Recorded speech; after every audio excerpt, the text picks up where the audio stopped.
So, time for an update on the HMO in Plymouth. If you remember, we are converting a house that was pretty well run down into losing a bedroom.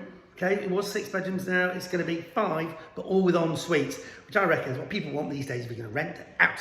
So, what's gone on? Well, finally, managed to get some plaster. It's been crazy during the whole lockdown period. You couldn't get plaster, it was just completely bonkers. But anyway, we've got it now. At least some of it. So all the walls have now been plastered, so it's looking very smart. In that kind of, sometimes I think, well, you can just leave it like that, I like the colour. You know what I mean?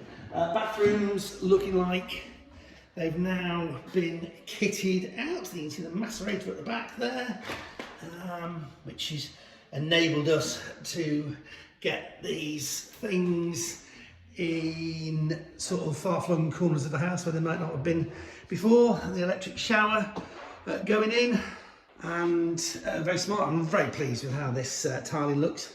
I'll make it up as you go along stuff, but it seems to have worked, which is a bit of a relief. So that's that. Looking into here, you can see the hallway. Plasterers busy at work.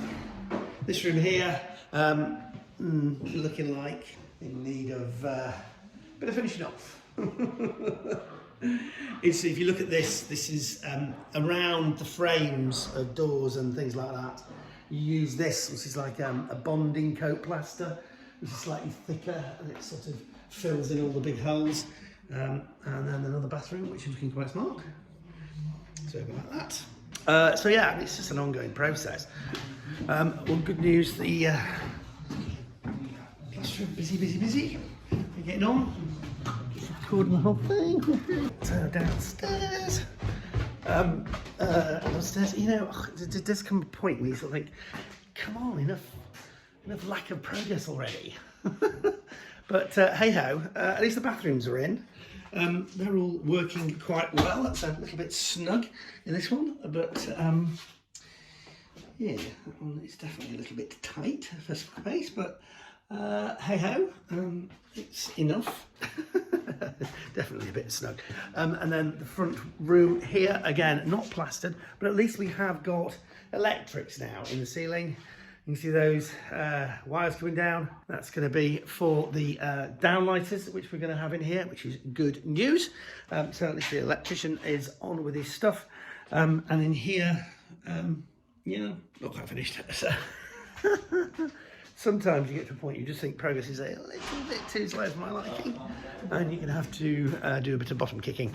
But into the kitchen, which is now looking a little bit more together. We've got that unit there, which is enclosing the boiler. That's all been fastened in, and I've decided to create this space here, which we're going to have as a place where the dishwasher and the washing machine and the dryer can go. So yeah, I mean, lots of wires hanging from ceilings. Of course, when you're planning something like this, you've got to try and think about where all your sockets and stuff like that are going to go. And so you just try to think ahead. I mean, you can go to these kitchen planning places and they'll really help you out and help you design stuff and get it how it's supposed to be.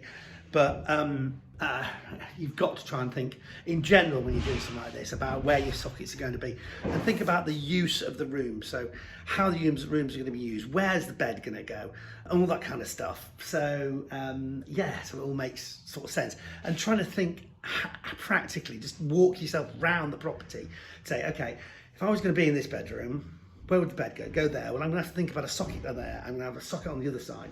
So just try and think about as much of this stuff as you can. Because trust me, it's a lot easier to put stuff in now than it is afterwards.